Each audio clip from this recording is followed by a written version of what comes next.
Look at me, finally covering a Nintendo game, and on top of that, one released in 2024. Bloomin' heck, what's this weird level of relevance I am, well, not reaching, but kind of rubbing up against? Yep, your gal's got themselves a Switch, and since I had the thing, I figured I might as well indulge myself and grab the new shiny Princess Peach game. I've longed for a game where Princess Peach was the hero. The only game I can remember where she takes centre stage was the Super Princess Peach game on the DS, and sadly I never played it because I was too insecure to ask my parents for a game where the princess was the main character. Yay, repression. I'm sure that hasn't had lasting consequences on my psyche. Anywho, to this femby, Princess Peach Showtime was, well, not a dream come true per se, but a welcome change up since Nintendo's usual strategy is to focus on Mr. Mario. Actually, we also recently made Mario Wonder.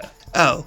Well, that kind of screws up the plan I had for this intro, but fine. Still, I'm glad that Peach gets to be a fully fledged hero. That's still pretty cool.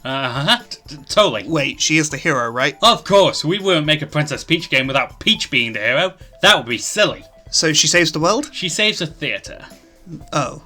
But she kicks Bowser's ass? She beats a Rayman reject. Ah. Well, fuck. Princess Peach Showtime follows the titular Princess Peach as she holidays on an island, but before she can take in a play at the local theatre, a villain named Madame Grape kidnaps the actors and traps them in plays, and Peach needs to take the stage to free them. Once they're all freed, they give her their power, and she becomes a demigod, then defeats Grape, and the day is saved. That's basically the entire story. I just wanted to get it out of the way first. This being a Mario game, but with a different protagonist, you can probably guess that the plot isn't overly deep or complicated, though it does still have the required kidnapping. A whole bunch, actually. The more things change, the more they stay the same. You might think that I just spoiled the story for you, but I promise you, if you played the game, you'd figure out within 30 minutes exactly how everything was going to end, because narrative subversion isn't really a thing that the mainline Mario titles do, and Showtime really is just a Mario game, but with Peach in the leading role instead. The story does bother me a bit, mostly because of the scale and the specifics of the conflict. Princess Peach fights what amounts to a villain of the week to save a theatre and some plays. Well, okay, she saves the small island the theatre is located on at the end as well. Whilst her usual saviour, Mr. Mario, has repeatedly rescued her and saved her kingdom from the tyranny of Bowser, fuck, he's even saved the universe a couple of times, Peach gets to beat up a random puppet they found in an old pawn shop. It's a little bit disappointing, really. I mean, sure, Bowser as a villain is a bit cliché, but you know how satisfying it would have been for Peach to rescue herself, then kick the shit out of the rape turtle? Very. Why deny her this, Nintendo? Maybe this is just a start to things, though. Maybe we're actually looking at the beginning of an entire line of Princess Peach focused video games where finally the usually useless royal gets off her ass and actually fights for her people like a proper leader should. Sorta like how she did in a Mario Brothers movie. Good movie, by the way. Genuinely really enjoyed it, and I doubly enjoyed watching a Nintendo movie on my PlayStation 4 console. There's something deeply amusing about that to me. Only time will tell, I suppose, but with our plot analysis done, let's get to the game. We get to spend another episode of this show diving into the gameplay of a video game. All my Halloweens have come at once. Wouldn't you mean Christmases? I celebrate what I celebrate, fuck you. If you've played a 3D Mario title in the last 20 years, then Princess Peach Showtime will feel very familiar. You can run, you can jump, and you can do a little spin, though whereas Mario's spin is some sort of violent punch, Princess Peach is more of a Disney princess thing, and it restores light and sparkles to nearby people. That, though, could have been a means of bringing forth the role of a true leader into the video game, where she uses her power to inspire the common folks to greater heights of heroism, but then recognises that she can also act. So then she dons the costumes, at least half of which have an attack option, which allows her to lead by example. Oh yeah, that's definitely what I was going for. Was it?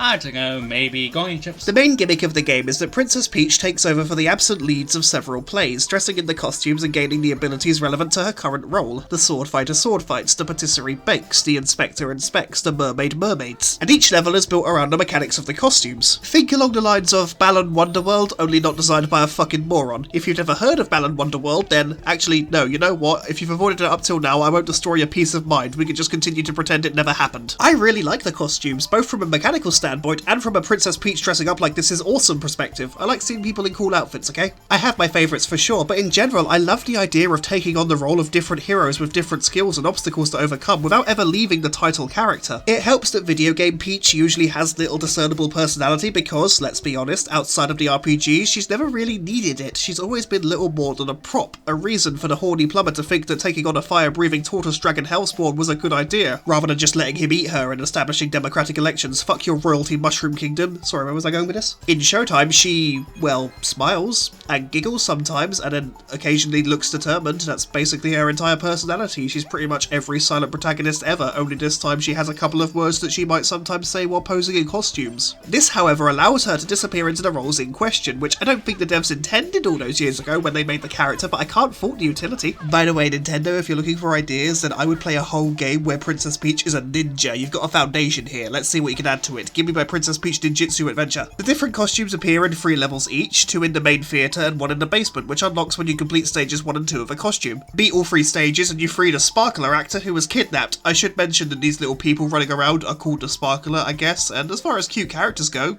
yeah, they're cute and they exist. All they've got to do, I suppose. Once you save all the actors, you can take on the big bad, but let's slow down a bit. There are 6 floors to the theatre, each main floor has 4 levels and a boss at the end for a total of 5 stages apiece, and the basement has all the 3rd stages for the costumes. Every stage needs to be beaten to proceed, but they don't have to be 100% completed, you just need to get to the end of the stage and collect enough stars to challenge the boss. Wongaka, they're not stars, they're sparkle gems! In what mechanical way are they different from the old power stars? Because they're called something different. So, none then. Yeah, I got nothing. The sparkle gems are gathered by exploring and beating the levels. Many of them are out of the way, or you'll need to complete little mini bonus challenges within the levels to get a hold of them, and sometimes they're divided into 8 parts. You don't need every gem in the game to win, but each floor boss needs a set amount to unlock. I think it goes 5, 10, 25, then 30. So you need to gather 70 to beat the game, but there are a lot more than 70, so you don't need to ace every single stage. In my last video, the one about All-Star Fruit Racing, I asked, why do games fail to design themselves for kids in a way that doesn't just assume the kid is a massive fucking moron? And I feel like I should expand on that a bit, because Showtime is clearly aimed at a younger audience, or is a fun for all the family sort of affair. A lot of kid games seem to have a habit of completely removing all elements of challenge, because they seem to think that children can't actually play video games, or learn to play video games, which is a bit of an odd design choice because I was a child that one time and I played loads of video games. Sure, I wasn't a prodigy, not by any stretch of the imagination, but I could get to the end of a lot of them. Fuck, I actually beat Fire Warrior back in the day. Do you remember Fire Warrior, that abhorrent Warhammer 40k game about the Space Marines doing things that also had some tower in it and it was so poorly designed and not fun to play at all? Fucking beat that shit, and I need to stress I wasn't a clever kid, just more stubborn than sensible, but I also played games like Mario 64 and Sunshine. Both games were accessible to me at that age, but even older me still loves them because, as simple as they might keep things, they still remember to actually engage the player. Princess Showtime Peach has the benefit of being made by a company that heavily caters to the crotch goblins of the world, so still knows how to be fun and relatively rewarding to play without being completely simple. Honestly, if you're an adult, I doubt you'd struggle with it in any significant way. It's not overly tricky or brutal or anything like that, but its mixing of mechanics keeps things fresh enough to make each stage fun to play. Most stages do have enemies, but how you defeat them changes based on what role you're playing. Each costume has a unique skill mapped to the B button. Most costumes use it for an attack, but Ice Skater Peach, for example, uses it to twirl, or Mermaid Peach uses it to sing and direct fish. I rather like them. I do think it's a shame that a few too many costumes just have an attack option, but still, they have their own differences. For example, Kung Fu Peach can swing around on bars and kick the shit out of enemies, whilst Mighty Peach can pick up cars and yeet them at enemies. Ninja Peach can sneak around past guards and wall jump, and Sword Fighter Peach can dodge at just the right time to land counter-attacks, so things are still spiced up enough to make the individual stages entertaining, even if some of the costumes feel a bit phoned in or unnecessary. Dashing Thief Peach is basically just a typical spy stage with a grappling hook. Not bad by any stretch of the imagination, but easily the most forgettable levels and the most forgettable costume.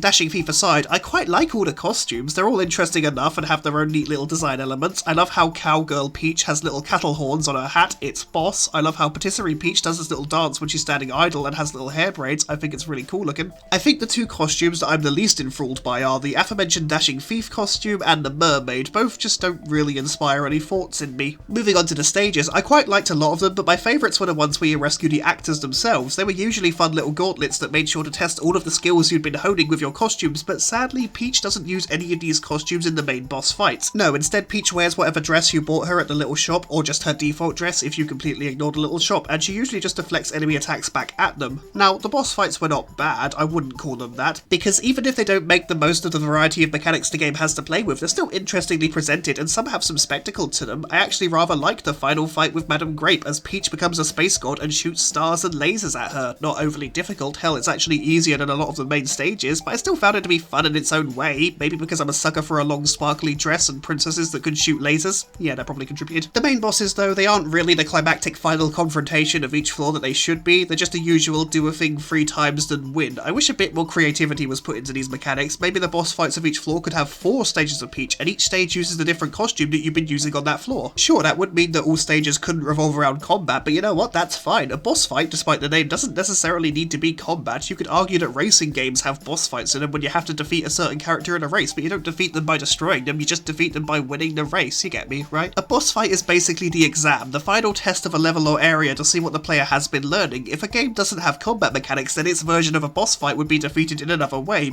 and Peach could have done this, use her more passive costumes to suss out the boss's skills and weaken them, then use the attacks to deliver the killing blow, or hell, one boss could just be a complete egotist that you beat entirely through non-violence by just being a better actor than them. Sadly, it's not the way things went. Showtime Princess of the Peaches has the default video game do this thing 3 times then win approach until we get to Madam Grape. For Madam Grape, you have to shoot her until all 5 of those big feathers behind her are gone.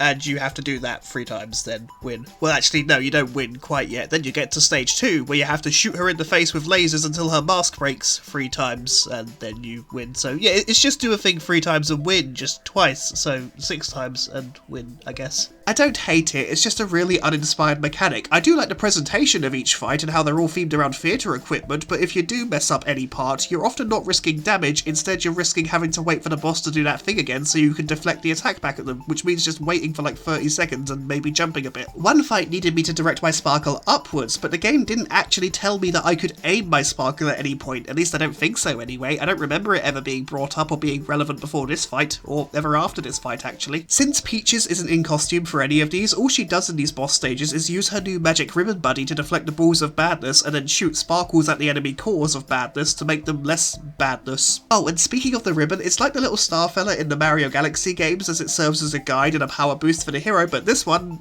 has a ribbon. They're about equaling cuteness, usefulness, and plushie ability, meaning I would really like a plushie of both of these things. Oh, and the ribbon also does all the talking for Peach. Our dear princess just sort of agrees and goes along with everything. Oh, and the ribbon is also the thing that's letting Peach take on all these heroic roles so seamlessly, because we can't just have Princess Peach kick ass on her own. Nope, she needs star magic to be even remotely competent. Now, I know I'm kind of making this a little bit political. Thought you were going to add something there. Nope. The gameplay though, overall, is basically entertaining. It has some faults and drawbacks, and a few too many areas rely on quick-time events, and that would be fine if the game didn't fucking lie to me. In the bakery levels and the final Kung Fu stage, I would press the buttons exactly as much as I had to, or exactly when I needed to, because the game was showing me exactly when I needed to, but the game would still decide that it wasn't good enough and fuck me over. It didn't help that the Kung Fu bosses' QTEs are really inconsistent in when they want you to actually press the button. Originally, you're supposed to press the button when you see the little sparkle happen on screen, but as you go through the fights, you have to wait longer and longer after the sparkle happens to succeed, because if I pressed it when the sparkle happened, I still took damage. That's bollocks. The cookie baking minigame, where you have to mash B in order to bake the cookies and stop at the right time, had this annoying tendency to overestimate the amount of times I pressed the button and burn up, which again, I'm not sure why. I counted the button presses I needed, but sometimes the game would just extend the middle finger and say, nope, I decided you're burning this one. I was having fun up to those points. I don't mind failing in a video game because I'm a fucking idiot. I can handle that, but I dislike failing in a video game because the video game itself pulls a dick move on me. Luckily, each stage has plentiful checkpoints, and if you die twice to any one stage, then you get an option to add some extra hearts to your overall HP, which is hearts. I probably should have brought that up, but that's what your HP is, it's these little hearts. But if I'm being completely honest with you, they wouldn't have helped in any of the situations where I was actually having trouble. I never needed to be able to tank more damage. I needed the game to stop being a prick. It's a very different problem. It's not like I can't fuck things up on my own game, just give me enough time and I'll find a way. Hell game, you were watching me, you know how many times I walked into a murder hole or an obvious enemy line of sight or sprayed too much cream on a cake. I ain't that good at video games, you don't need to screw me over. Still though, I actually kind of like the game overall. It's relatively simple to play and can be quite enjoyable. I like that in the hub world we can change our dresses and buy new ones. I like that we don't have a life system. If you die you just lose 10 coins and can continue from a checkpoint. I like that the game, whilst being accessible, still rewards a level of skill, and that each stage is designed to work really well with the mechanics of the costume that Peach will be wearing. I think it's a mostly well-made game with only a few drawbacks. Sadly though, I don't have a lot else to say. Since all of our levels in this game are just sets on stages, there's not really much of a world to explore, and the whole adventure feels very understated. I guess that's not really a bad thing though. I do like smaller scale games where the fate of the universe isn't at stake. The amount of time I've put into Stardew Valley over the years can attest to that point. Princess Peach Showtime is far from a bad game. I've had fun with it, the kind of fun where I lost track of time, and I can't really argue against that. I mean, it's not an overly long experience, it took me just over 7 hours to beat, and I do still have more gems that I can collect in the stages. In the post-game, you can use them to customize the theatre itself. Not really sure why. I did renovate the bottom floor, and yeah, sure, it looks a bit nicer, but I honestly don't really care. But it is a fun game, and I think that audiences of all ages could get a kick out of it. I've certainly had fun. A big question, though, is do you recommend it? No. That was unexpected. Sorry, I just have a hard time recommending console-exclusive video games because by their very nature, they're arbitrarily inaccessible to people without said console, so it's a bit of an uphill battle. Would I say it's worth getting a Nintendo Switch just for Princess Peach Showtime? Fuck off, no. It's nowhere near good enough for me to say you must get a system for this whole new game, but then again, a game would have to be truly fucking epic to get me to say that. Showtime is a fun enough game, but it's not particularly adventurous or noteworthy. It's nice to see Peach as the hero. It's nice to see her taking action rather than just ruling over a bunch of useless mushroom people, but it's not a whole lot to write home about. It's just Peach the blank. Oh wait, she does also have 2 random toads with her that do nothing. I know the toads don't ever really do anything in the Mario games except serve as exposition dumps, but they don't even do that in this game. Wait, hang on a second, why didn't she bring Toadsworth with her? Do you remember Toadsworth? He first appeared in Super Mario Sunshine, I believe. He was sort of like a scholarly advisor, someone who walked around near Princess Peach telling her what was going on and just, well, had a bit more personality than the regular Toads. What happened to him? I don't remember seeing him for a while.